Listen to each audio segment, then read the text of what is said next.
Listen, there's a particular shift going on right now in your life that's going to require you to persevere through obstacles. But what I want you to understand right now, God is using this obstacle. I don't know what type of obstacle it is. It could be financial problem. It could be marriage problems. It could be differences at your job. It could be chaos going on inside of your household. Whatever the obstacle that you have to overcome that God will reveal to you, what you have to understand, you must persevere, because persevering is going to grant you to the doors in which God is about to open you up for. See, we first have to understand obstacles builds a form of patience. Why? Because obstacles gives you something to look forward to that God uses to help us get over the current situation that we currently in. See, God knows how to take us from being conformed to our old ways and to birth us for our new ways. And he uses about what?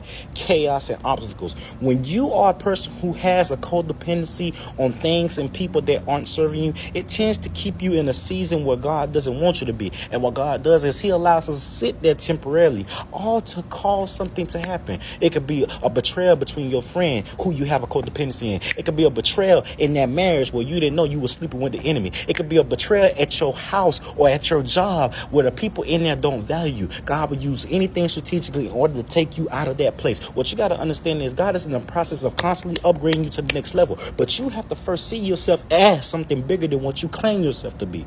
Understand, Rome wasn't built in a day.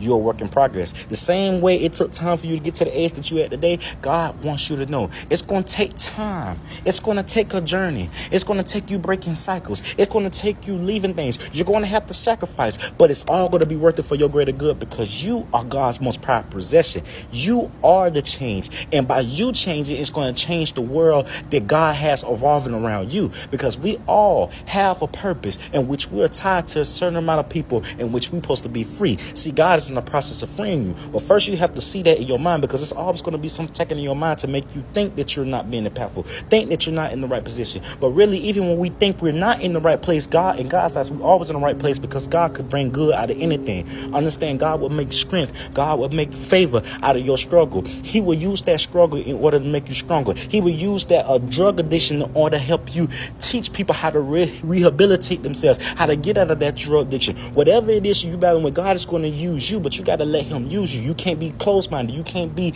in a place where you think you can't help nobody, because God never created not one child who was a peasant. You're not a peasant. You were just fooling yourself that way. Stay blessed, family. God is in the process of showing you you are greater than you ever knew. Stay blessed. I love y'all, and so does God. Peace.